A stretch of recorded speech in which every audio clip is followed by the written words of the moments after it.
What's up guys, and welcome back to a new video. Good to see you here again, all of your smiling faces. In this video I'm going to give you 5 tips how you can instantly take better photos. But first, check out my new intro.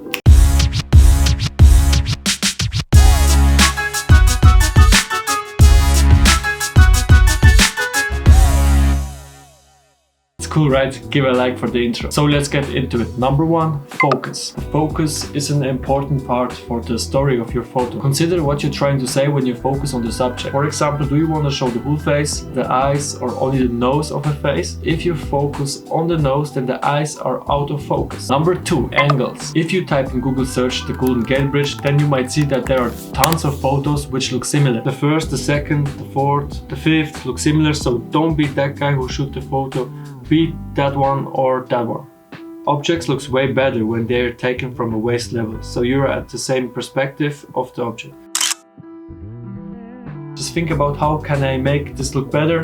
When people see your photo, they should ask themselves, wow, how did he make this photo? Because we thought about those angles. Tip number 3, shoot through something. Put an object in front of your lens and search your way through, so you can see clearly the subject. This gives a dynamic to the photo.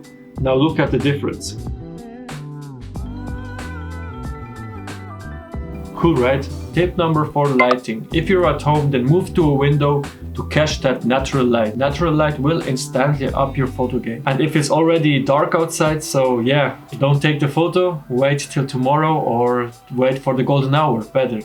I will add something to the tip number 4. Let's call it tip number 4.5. This is a bonus one. Technically it's a 6-tip video, but that's Vasco value you get here on the channel, so if you haven't already, subscribe. When you have taken the photo, use light correction. For that, you don't even need expensive software. For example, if you have taken the photo with your phone, just install Lightroom from Adobe. It's totally free for your smartphone.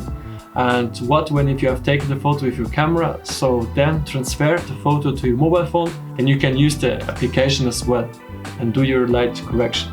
But psst, don't say that to anyone. Tip number 5, this is the easiest tip but also the most difficult tip. Every time when the camera was with me, I thought about I have to take pictures only with the camera. And sometimes the camera was in my bag and I saw something really interesting, but I didn't take the photo because my camera wasn't in my hand. But I didn't think about to take my phone and to shoot the picture. A picture from your phone is better than no one. I really regret that I haven't followed this one. Guys, I hope these tips are useful for you and you can up your photo game with them. Thanks for watching to the end. It means a lot to me and also a lot to my channel. Hit that subscribe button, leave a comment down below, give a thumbs up and see you in the next video.